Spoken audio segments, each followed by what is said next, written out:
düşem ben. Gör ne güne getirmişsen beni sen.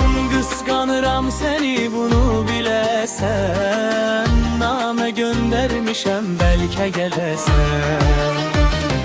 Talış kızı aşık olmuşam sene. Gel ne olar könlünü sen vermene.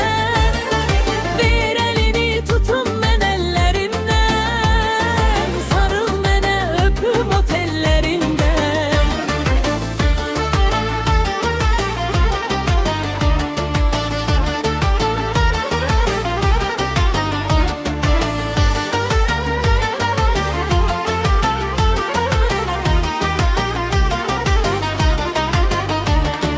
Gel kavuşak hiç zaman ayrılmaya.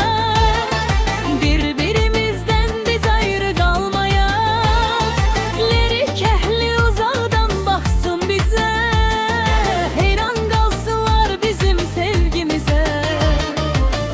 Hayalınla yatıp oyanıram ben. Oyanıp sağ sola boylanıram ben. Seni görme isteyirem yanında. Artık dözüm kalmayıbdı canımda. Talış kızı aşık olmuşam sene. Gel ne olar könlünü sen vermene. Ver elini tutun ben ellerinden. Sarıl mene öpüm otellerinden.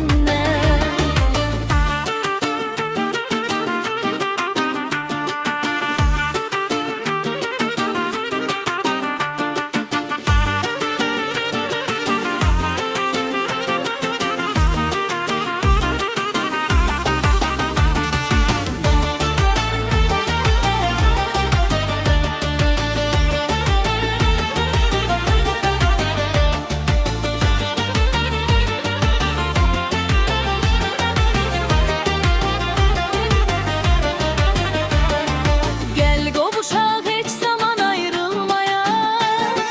Birbirimizden biz ayrı kalmaya. Lirik ehli uzaktan baksın bize. Heyran kalsınlar bizim sevgimize. Talış kızı aşık olmuşam sene. Gel ne